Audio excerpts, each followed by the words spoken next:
lo que se denominó burguesía, por supuesto, que este sector de mercaderes que crean su propia cultura, su propia estética, su propia visión de mundo. En el contexto de las guerras religiosas se ven como figuras virtuosas, cuando están metidas en los grandes conflictos, están matando gente, ellos comercian nomás, son virtuosos, son tranquilos, tienen este estilo de vida tranquilo, relajado, producen, venden, compran, negocian, y tienen una vida relativamente relajada, sin grandes compromisos ideológicos o teológicos que han llevado a la hecatombe de las guerras religiosas. Entonces, por supuesto que emerge el capitalismo después, pero eso viene después de Smith, en estricto rigor, ahí empieza a tomar la fuerza del capitalismo industrial, que es el de verdad, el de real, entre comillas, pero ya se cinde la esfera de lo económico de lo ético, se vuelve una disciplina propiamente tal. Ese punto me parece interesante porque lo estaba leyendo y ahora me lo reafirma ahora que estaba leyendo Perry Anderson. Ah, bueno. Un, un, Ah, un amigo que lo tengo tomaste. aquí que me hace muy buenas recomendaciones de lectura. Y a mí lo que me llama la atención, podríamos como resumir, que aparece, no, o sea, es un resumen que hago yo, no sé si está correcto teóricamente, pero es como aparece, en forma muy coloquialmente explicado, como esta tendencia de la hipocresía política respecto a que, porque él dice, aparece esta clase en la cual yo no me tengo que preocupar cómo es que surge cierta mercancía, si esto viene de un, como diríamos ahora, como un mercado justo o injusto. A mí Exacto. solamente me importa, porque yo soy un mercader, si tengo el dinero para pagar que esta mercancía venga de tal lugar a este lugar, si yo tengo el poder adquisitivo de comprarlo y poder comerciarlo aquí, todo lo que suceda de donde viene este producto, a mí no me interesa. Yo tengo la Mm. comodidad de decir, bueno, no es mi culpa de que si para obtener, no sé, esta tonelada de especias de allá en la India acaban de matar a 3 familias y tienen un sueldo de porquería para obtener esto que yo simplemente para mí es dinero que pagué, me dieron la mercancía y yo lo traje a Europa y yo lo comercio aquí, nada más. Y se Exacto. extiende la ética de esta economía, porque, a ver, Exacto. lo que me importa a mí es poder tener un libre mercado y todo lo que pase para que de ahí hacia abajo exista el libre mercado, no sé si a mí me compete, y esta es como esta hipocresía o Sí, indolencia, no sé si a mí me compete porque eso es para la política, yo lo que quiero claro. es que haya una legislación que me posibilite a mí el poder comerciar. Todo lo demás me parece que es un lío que no tiene que ver conmigo. Y recordemos que Adam Smith, claro, él planteó la idea de la mano invisible, que está como en 3 citas de él, creo, en general. No es como que sea un tema central en su teoría, pero el más rescatado por la economía contemporánea. Pero él también habló de los amos del mundo. Él habló de las élites que acumulan el poder económico. Entonces parece que esa mano invisible no es tan... es como en la teoría neoliberal, que después vamos a llegar a eso si es que alcanzamos, pero ahí es donde se vuelve una casi sectaria la idea de la mano invisible cuando nunca lo fue. Bueno, lo fue en Hayek en alguna medida subyacente, que es no el primero, pero es el autor libertario por excelencia. Ahí vamos a ver por qué el libertarismo anticristiano, pero en términos simples, claro, surge esta escisión de esferas, surge la clase burguesa. Helado. Aquí y yo lamento a mis hermanos, si ustedes creen que estoy hablando de marxismo, no es tan así, esto es historia pura, pero la lectura marxista fue una Contra Hayek lectura, es marxista. ¿cómo? Ese pensamiento absoluto de que el que se levanta contra Hayek es marxista. Claro, bueno, eso emerge precisamente porque no entendemos la sofisticación de la historia bueno, vemos todo en binario, en fin. Bueno, no es como que Marx no haya sido culpable del mismo pecado en alguna medida, pero entonces ahí la Revolución Francesa y la Revolución Norteamericana, siglo XVIII, finales del siglo XVIII, por supuesto, establecen esta serie de reflexiones que se dieron durante todo ese periodo como regímenes políticos concretos, que son liberales, eh, Estado neutro, emerge el Estado neutro como una forma de evitar la radicalización de estas posiciones que asumen tener verdades trascendentes, ontologías coherentes, qué sé yo. Entonces, el Estado neutro se sustenta, bueno, los franceses, los jacobinos, intentaron crear una religión humana, que no les funcionó, que ellos sabían perfectamente bien que parece que el ser humano no logra funcionar sin religión. Pero, claro, es que es como Siempre el entre Estado... yo creo. ¿Mm? Porque tú dices, surge el estado neutro. pero quizá hacer el hincapié de decir la idea de Estado neutro, no de que si un Claro, Estado neutro es posible. no, nunca es neutro. De hecho, ese es un mito también, entre comillas, que existe un Estado neutro, pero el ideario que ellos tienen porque quieren impedir, los liberales, por supuesto, quieren impedir el surgimiento de estas guerras religiosas, de este tipo de conflictos por la verdad. Entonces, el liberalismo se constituye, en términos simples, yo lo reduciría así, yo en mi tesis lo planteé de la siguiente forma.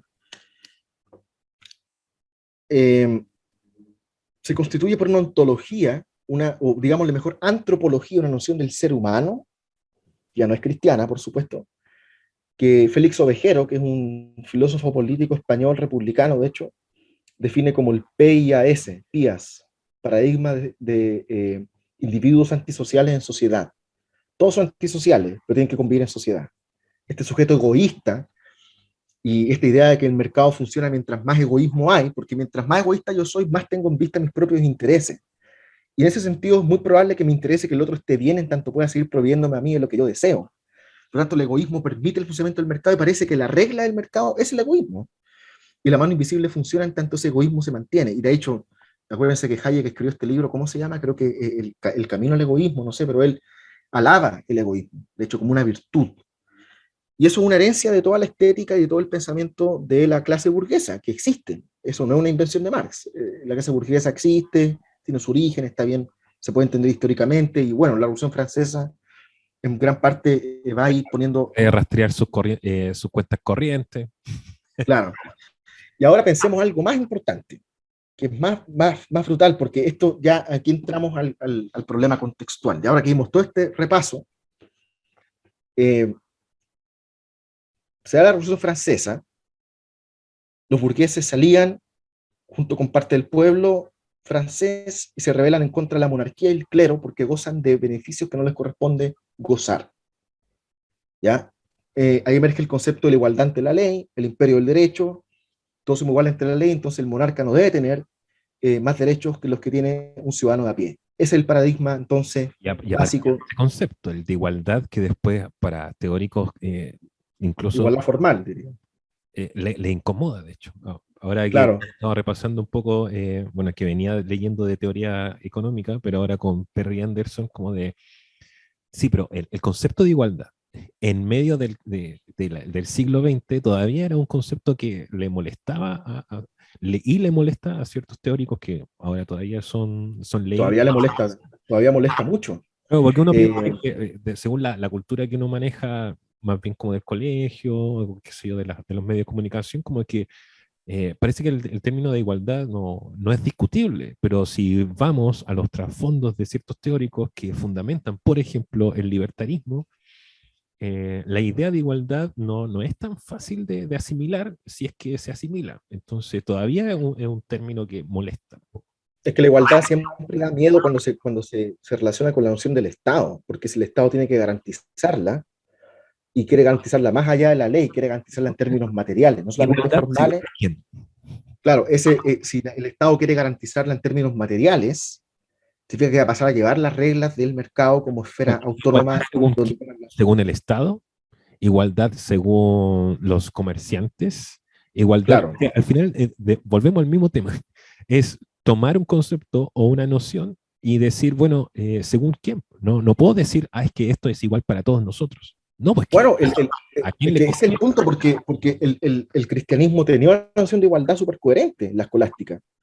Esas cosas ya estaban claras, fue la modernidad la que las fue, la que rompió, ¿no?, el espejo que ya estaba acumulado, digámoslo así, por el cristianismo. Entonces, y aquí pasa algo importante, en la Revolución Francesa pasa lo que pasa, la Revolución Francesa toma la Bastilla, en fin, se forma la Asamblea Nacional para poder discutir cómo se va a ordenar el nuevo régimen, y Concilio. por casualidades, y por casualidades de la vida, por el orden, porque se empiezan a juntar en un lugar particular, que no me acuerdo cuál es, pero a la izquierda se sientan todos los republicanos, los liberales y los antimonárquicos, anticlericales. Al centro creo que se sientan los clericales, no me acuerdo bien, y a la derecha se sientan los que quieren mantener el antiguo régimen. Y mientras más lejos estáis del centro, probablemente más radicales. Entonces a la izquierda está Robespierre, por ejemplo. Están los jacobinos a la izquierda. Entonces ahí emerge lo que se llama izquierda y derecha. Es un clivaje, una dicotomía política que emerge en ese contexto y que a día de hoy nos marca. Y que es importante explicar en qué consiste, porque si uno empieza a entender qué es lo que es la izquierda y qué es lo que es la derecha, hay dos tesis importantes hoy en día, son las de Norberto Bobbio y la de Steven Lux, que es un sociólogo inglés, pero yo diría que tomando a Lux y tomando un poquito a Bobbio, lo que caracterizó a la izquierda, al estar en contra del clero, en contra de la monarquía, en pos de la igualdad, los derechos ante la ley, en fin, lo que está ahí sucediendo es que se está analizando un contexto histórico y se está diciendo, esto es así, pero no tiene por qué ser así. Y no siempre fue así. Y no tiene por qué seguir siendo como es. Entonces, se está descubriendo, en el fondo, abriendo la mente a un cuestionamiento que es un impulso ilustrado, por supuesto, de cuestionar la estructura, de cuestionar la epistemología, de cuestionar el status quo, es un ímpetu ilustrado, por supuesto, de... Y entonces, una vez que yo descubro que las cosas no tienen por qué ser como son, me doy cuenta que las puedo rectificar, es decir, las puedo ajusticiar en alguna medida. Entonces, lo que marca la izquierda es el principio de rectificación. Lo que la izquierda siempre buscó fue rectificar las estructuras de injusticia que se descubren a través de un cuestionamiento del status quo. Y por supuesto, después llegó Marx en el siglo XIX y ahí se marcó la izquierda para siempre porque él dio un paso importante, pero antes de llegar a eso, y la derecha, por su parte, quiere conservar las cosas como son, o eventualmente, si es que la izquierda ganó demasiado terreno, volver a como las cosas eran. ¿Mm? Es a grandes rasgos lo que define ambos sectores, izquierda-derecha. Entonces, principio de rectificación, principio de conservación, entre comillas, izquierda-derecha. Esa dicotomía trasciende hasta nuestros días y, por supuesto, uno puede empezar a pensar, bueno, la burguesía fue la que marcó el movimiento revolucionario francés, fue la que estableció el régimen constitucional también y estadounidense, que supuestamente fue muy exitoso, pero podemos empezar a pensar, Pero no, bueno, pero esta misma... no la hace bajo principios muy románticos, sino simplemente también uno podría pensar, voy con mucha sospecha, que en el fondo impulsó esa revolución para hacerse un espacio a sí misma. Claro, bueno, ahí donde viene Marx, y por supuesto, ahí mis hermanos pueden observar con algo de cautela lo que uno puede decir, pero es ¡Oh! cierto, Dijo ese apellido, tenga dijo Marx. cuidado, tenga cuidado. Claro, pero es cierto que esa clase de mercaderes, esta clase burguesa, en fin, recordemos que en Inglaterra al mismo tiempo por ahí se está gestando la revolución industrial, surgen los trenes, qué sé yo, bueno, eso pasa después, pero se va gestando la revolución industrial ya a principios, mediados del siglo XIX, entonces esa clase que luchó por la libertad se vuelve ahora la clase dominante de dijo Marx, los medios de producción, que son, digamos, las empresas, no sé, por las fábricas, las máquinas, todo eso, porque ellos acumulan esos medios de producción. Esta es la famosa crítica marxista para mis hermanos que no la conocen o que han escuchado de ella, pero nunca han sabido a fondo. Es importante que la conozcan para que la puedan cuestionar. Pero Marx parte de una premisa importante, y aquí es donde yo quiero mencionar esto. Marx rechazó algo y propuso otra cosa. Y lo que él rechazó, él tomó en su etapa joven, porque Marx tiene tres etapas, cuando era joven, cuando era adulto y cuando era viejo. En su etapa joven, Marx era un romántico, él rescató mucho de la tradición de Rousseau, que es un filósofo francés bien importante, político, que, bueno, es esencialmente la política romántica que da sustento a la izquierda contemporánea en todas sus formas. O sea, sin Rousseau no hay izquierda, pero no entrar en detalle con eso. Bueno, es muy interesante qué es lo que él plantea, pero más allá de eso. Eh, Marx fue crítico de algo, aparte del capitalismo, aparte de la burguesía, aparte del liberalismo como ordenamiento político que responde a los intereses de esa burguesía. Él cuestionó a los que él denominó socialistas utópicos. Porque Marx era ateo. Los socialistas utópicos no eran ni nada más ni nada menos que los cristianos, en gran parte. Un buen sector de los cristianos que, en base a los principios trascendentes del Evangelio, qué sé yo, decían, entre ellos Robert Owen, por ejemplo, que tuvo las propuestas cooperativistas, digamos, crear una sociedad en la que las personas son iguales, ¿cachai?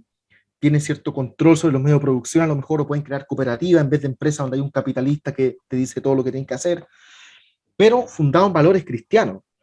Y no es un movimiento revolucionario, es un movimiento que se gesta en el contexto de diferentes, o sea, bueno, en Inglaterra formó una cooperativa que hasta el día de hoy existe, de hecho, creo que producía ropa, no me acuerdo bien, y Marx y los liberales son todos críticos al mismo tiempo, Marx y los liberales, porque muchos liberales eran cristianos, decían es que tenemos que abandonar el paradigma de la guerra de la religión, así que no podemos afirmar verdades. Y están estos socialistas cristianos que hablan de la virtud, de lo bueno, de lo justo, de la dignidad, hablan de estar en contra de la usura, en contra de los excesos del poder de uno sobre otro, pero son pacifistas, es una cuestión rara, estos gallos son complicados, hay que rechazarlo a ellos. Y por otro lado sale Marx, ateo, que dice, ese socialismo está destinado al fracaso porque no tiene un ímpetu de cambiar toda la estructura social. Por lo tanto, él plantea una teoría científica del socialismo, y ahí emerge el socialismo científico, que es ateo.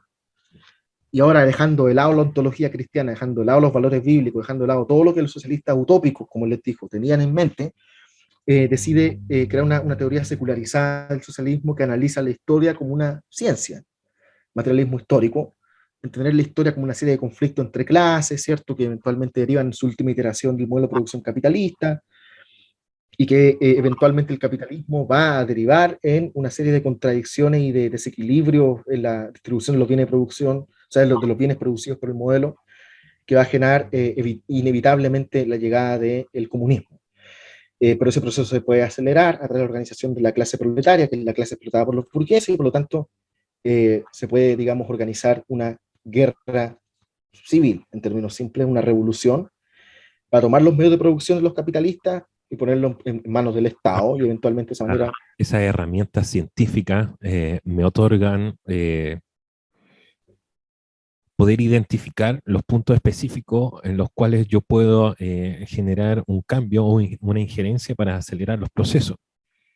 Claro, No es porque si yo, no es como ese socialismo utópico, no es como de avanzar junto a lo que yo voy creando con la comunidad, en tanto vamos asimilando esta colectividad, los cambios, las propuestas, sino es como, dejemos de lado toda pensando así como esta, esta esta, moralina, esta moralina o a conversarlo todo, que la idea de los consensos, de los colectivos, no, mira, dejemos de lado un poco esto, pensemos este asunto, detectemos los puntos y vamos y atacamos directamente donde ya hicimos esta lectura como profesional científica de dónde en la estructura hay que generar el cambio y que sea acelerado.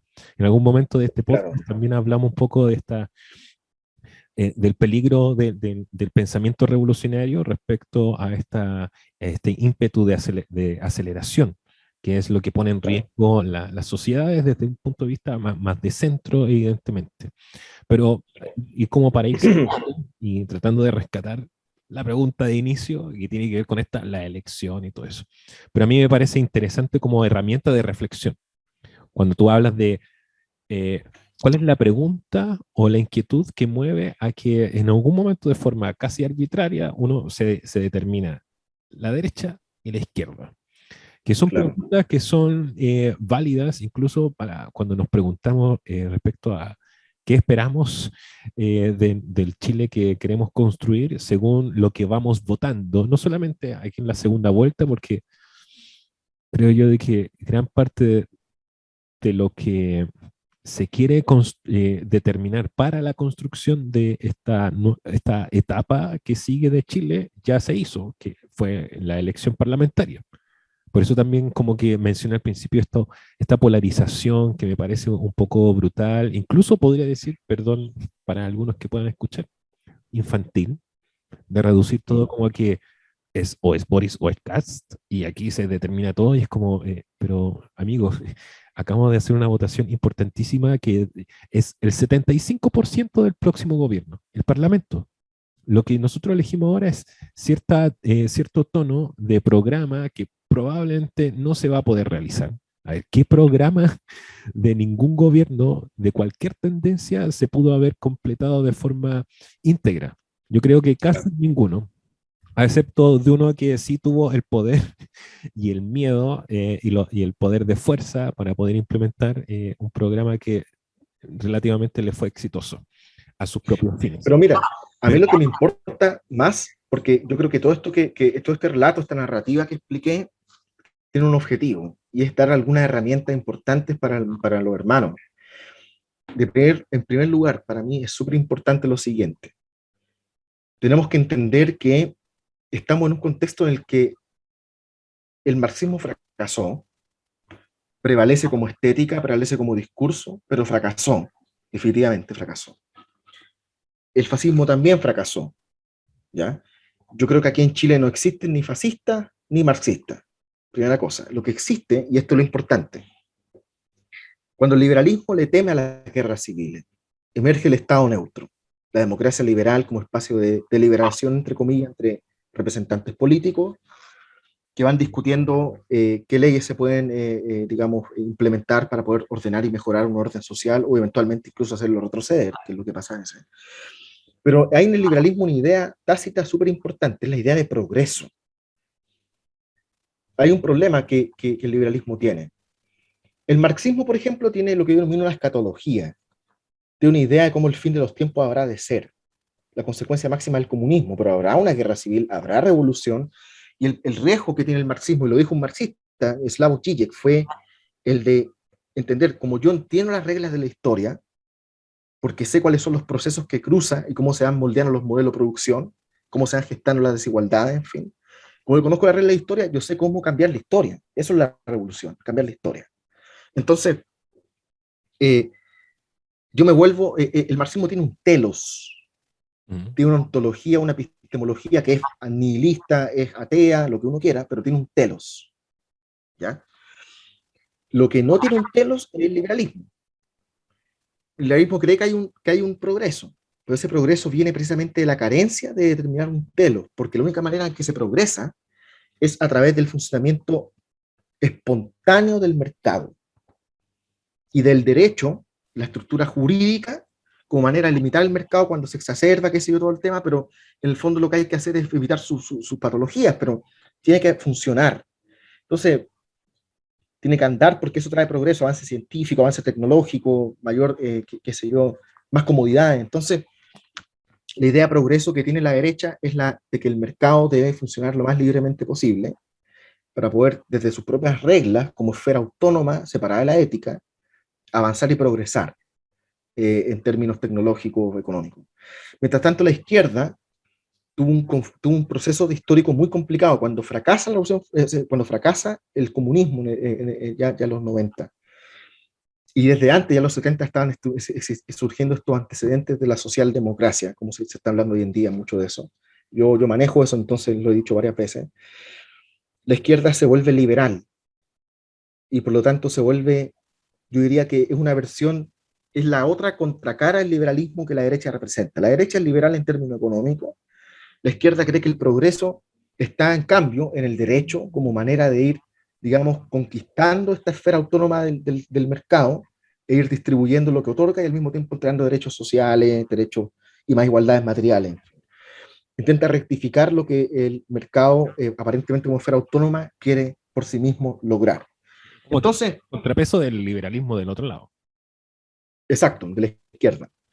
Y se ve alimentado por retóricas marxistas, retóricas marxianas, pero también por la posmodernidad, como muchos saben, que el fin de las narrativas, de hecho, el fin del cristianismo, el capitalismo, el comunismo y el iluminismo, eso lo dijo Lyotard, un autor posmoderno francés. Entonces, la izquierda se constituye actualmente en lo siguiente, yo quiero describirla para que la gente entienda bien lo que izquierda es hoy en día. Ya sabemos que está marcada por el principio de rectificación. También sabemos que hubo tres razones por las cuales cambió. Y la izquierda que hay en Chile hoy en día es muy peculiar y es muy propia del contexto global, es muy similar a la izquierda de otros países. No como la Argentina, por ejemplo, que es muy peculiar en sí misma, muy propia, es toda peronista casi.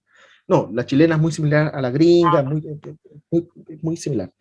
Es una izquierda que está constituida por tres cosas. Primero que nada, la teoría postestructuralista, postmoderna, que deriva en el cuestionamiento del género, todas esas cosas que ya sabemos que pasan. En un lugar, el liberalismo rawlsiano, que es un tema que vamos a hablar en otro momento, a lo mejor cuando haya más espacio.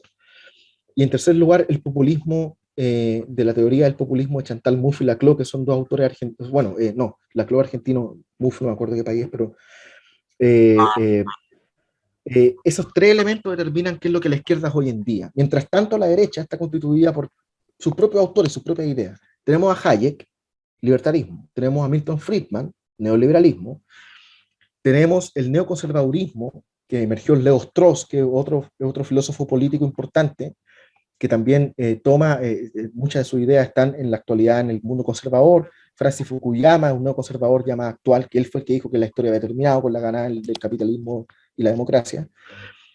Entonces tenemos también una serie de influencias, y Carl Schmitt, que es el teórico nazi que logró entender adecuadamente cómo son las dinámicas de la política como enemistad. Es un tema más complejo, pero eventualmente en algún momento lo podemos tratar, pero los dos sectores están marcados por un punto esencial y común. Los dos son liberales. Responden a un modus vivendi no es un modo de vida, es un modo de convivencia, que es particularmente el liberal, que está marcado por la libertad negativa, el deseo de extender mi libertad como no intervención de un otro en lo que yo quiero hacer. Eso quiere decir, no tengo por qué justificarme con nadie para yo hacer lo que quiero hacer. Y quiero que nadie intervenga en mi voluntad. Entonces, ¿qué quiere el mercado? Extender su libertad negativa para hacer lo que hace sin justificarse. Dependiendo desde qué punto me paro para establecer esa sentencia. Si lo hago desde el Estado o si lo hago, por ejemplo, desde el mercado.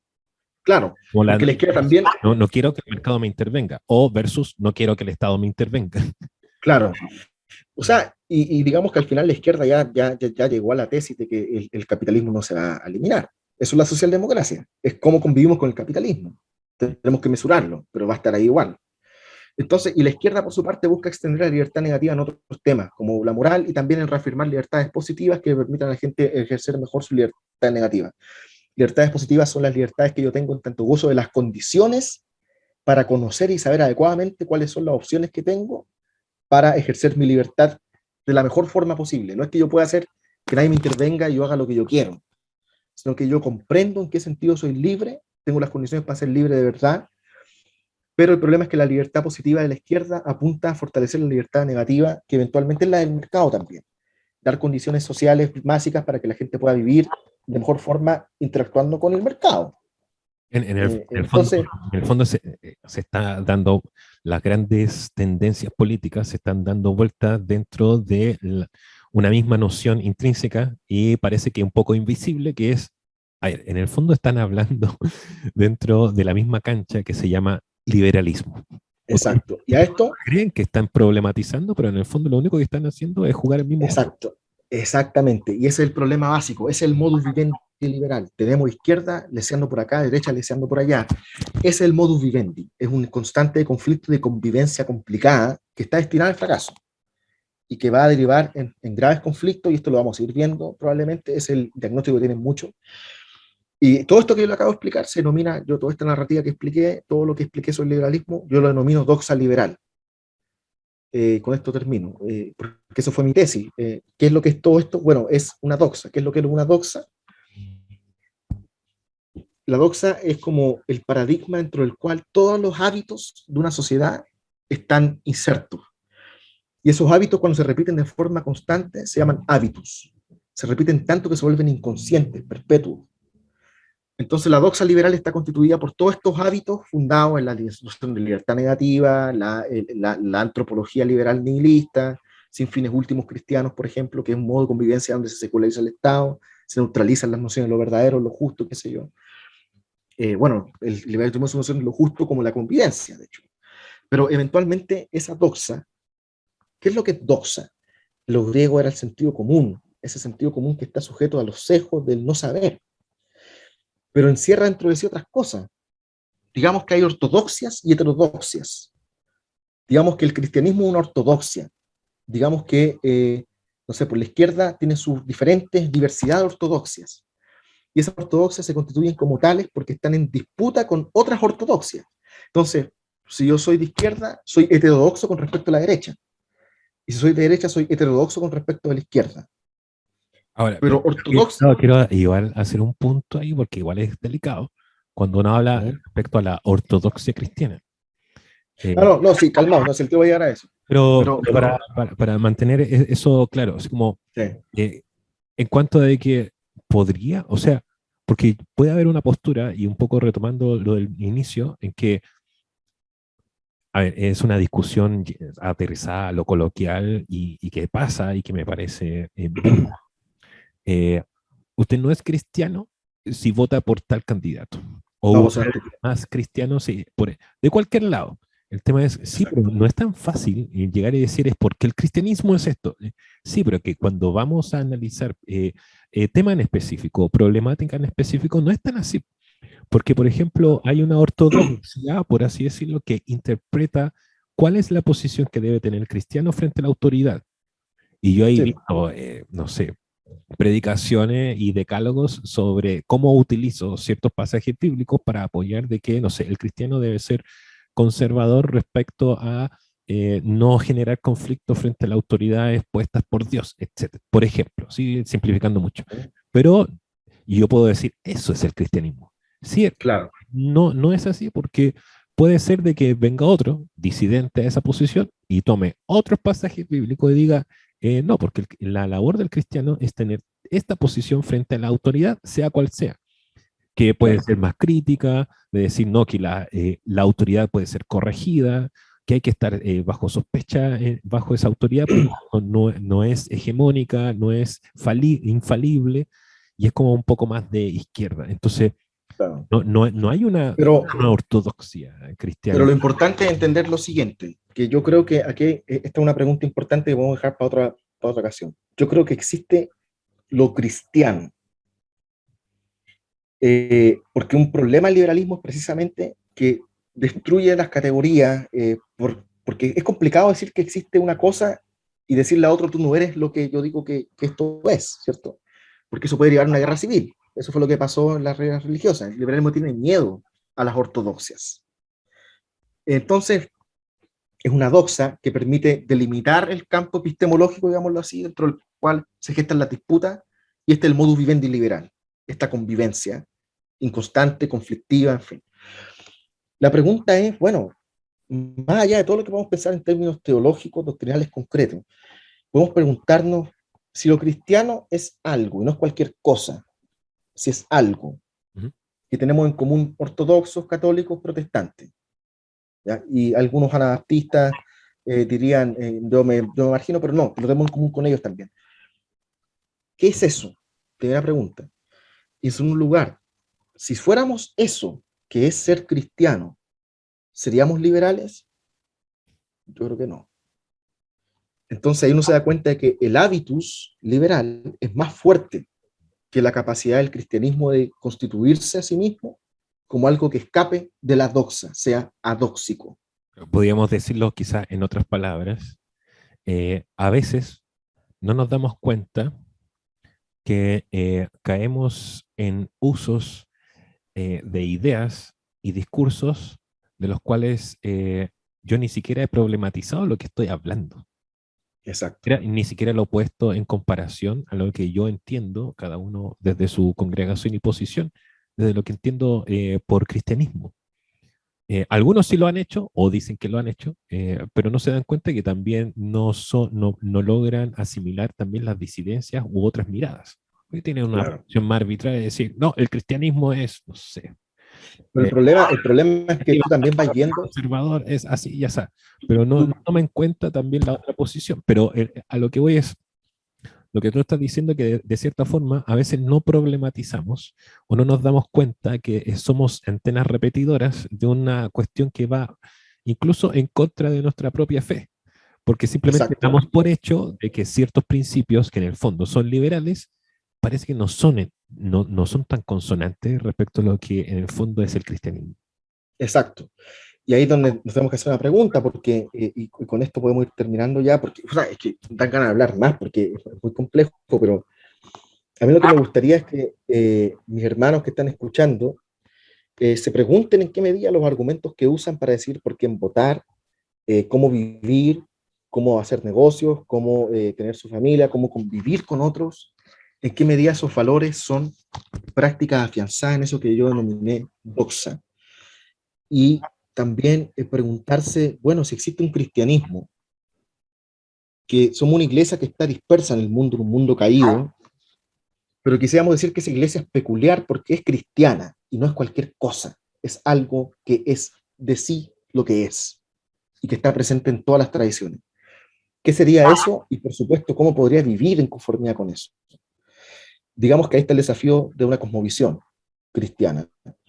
Y yo diría que sí existe algo que se puede denominar cristianismo, y de hecho hay teólogos que han entendido más o menos de una amplitud teórica que abarca múltiples teologías y doctrinas, que existe algo así como una ortodoxia cristiana, que tenemos en común, y que de hecho los hermanos no niegan cuando predican muchas veces. Lo que pasa es que como viven, no es lo mismo que como creen. Por ejemplo, o no pueden vivir de una forma como la que la ortodoxia exigiría porque los tiempos son los que son. Entonces hay una serie de cuestiones ahí que discutir. Más allá de eso, solamente terminaré de decir un punto importante, es que izquierda y derecha son parte del juego del liberalismo, eh, y por supuesto ser cristiano es ser más que eso, es ser peculiar, en algún sentido que lo hace ser propiamente tal cristiano. Así que ahí al menos dejaría por ahora esta introducción a Creo la teoría del liberalismo. con eso que tú dices, un poco coincidentemente, usar algo que quizás hemos conversado en los capítulos anteriores de, a ver, podemos tener algunas diferencias de punto de vista, etcétera, pero en el fondo, creo que no, yo lo puedo explicar así coloquialmente diciendo como no nos podemos casar eh, sin separación de bienes con ideologías o posturas políticas, que es legítimo que yo en este periodo de mi vida pueda sentirme más cercano a ciertas reivindicaciones de cierta posición política, pero en el fondo no puedo atesorar mi corazón dentro de ese banco llamado, no sé, partido tanto, autor tanto, qué sé yo. A mí, yo Exacto. también, Eso es idolatría, exactamente. de hecho, estaba hoy día justo leyendo a este hermano Bernard Eller. El libro es Anarquía Cristiana, Jesús como la primacía sobre todos los poderes, así se llama. Y él justo hace un resumen, bueno, para empezar una reflexión, dice, bueno, ¿en qué se ve el peligro de cuando los cristianos se dicen de derecha o de izquierda? Y él lo resume así, diciendo, el peligro del cristiano de derecha es de que se arroga a sí mismo la autoridad de ser representante de Dios en la tierra. Yo soy Dios en la tierra, entonces yo puedo dictaminar cuál es el orden. Y ese es mi deber, de hecho. Yo tengo que traer el orden de Dios a la tierra. La visión contartiniana, claro. Y del otro lado, dice, el peligro del cristiano que se dice de izquierda es de que usa a Dios para poder crear un proyecto o una utopía acomodando a Dios a ese proyecto. Mm, Y que incluso puede creer que Dios le existe o que es un mito útil para su proyecto. exacto. Puede pasar. Eh, Pasa esto. entonces, cuidado, cuidado Sí. hermanos, y que en el fondo, en el contexto que estamos viviendo actualmente, bueno, hicimos un repaso a la historia, al pensamiento, etcétera, pero un poco yo creo que la sensación que podríamos dejar es, eh, ojo como cuando se encasillan en un solo lado o repiten un discurso, porque en el fondo la historia detrás de esa idea es muy compleja y en el fondo yo creo que como seres cívicos y con una ética cristiana, más allá de las posiciones políticas que tengamos, tenemos que buscar de cierta forma un aporte a la comunidad desde la posición de cada uno. Quizás ninguno de nosotros milita en algún lugar, qué sé yo, u otros sí, pero el tema es, bueno, en el diario vivir, ¿en qué me voy a enfrascar en ciertas discusiones en las cuales incluso voy a levantar mi puño en contra de algún hermano o desde la comodidad de mi celular voy a entablar debates y me voy a referir a otras personas con términos que me parecen poco cristianos, solamente porque estoy creyendo de que yo tengo la verdad? Cuando este tema es complejo y en el fondo tampoco no nos estamos jugando todo en la segunda vuelta, porque tres cuartos de lo que debía jugarse ya está jugado. El Congreso está elegido. Entonces, puede ser de que el presidente que salga después no lleve a cabo ni siquiera un tercio de su programa, entonces, o que pueda cambiar totalmente la postura de lo que quiera predicar y acomodar estos días que ha pasado. Entonces, ojo con eso y bueno, la invitación a un poco repasar. y cuestionar las ideas que a veces manejamos. Y en el fondo yo creo que a lo que nos invita más allá que solamente como el instruirnos al respecto, es acercarnos más a la palabra. Y con un corazón un poco más compasivo y dejar de lado, salir un poco de la carnalidad de la cual no hablaba Hobbes. O sea, es el hombre o la carne caída, un animal que busca comerse al otro para poder estar sobre él. Bueno, creemos que somos personas redimidas y de que tenemos la salida, gracias a Cristo, a salir un poco de esa lógica que existe en la carne y que podemos trascender eso a un bien mejor, que solamente una tregua. A eso voy. Bueno, hermano, gracias. Ha sido uno de los capítulos más extensos que hemos tenido, pero yo creo que es ¿Eh? necesario tener ese punto de vista y tomarnos en serio un poco las ideas en las cuales nos enfrascamos. Y un poco recordar para cerrar, Efesios decía de que el mundo está sometido a la influencia de tendencias espirituales que ni siquiera nos damos cuenta. Entonces, tenga sospecha de las cosas que estamos repitiendo.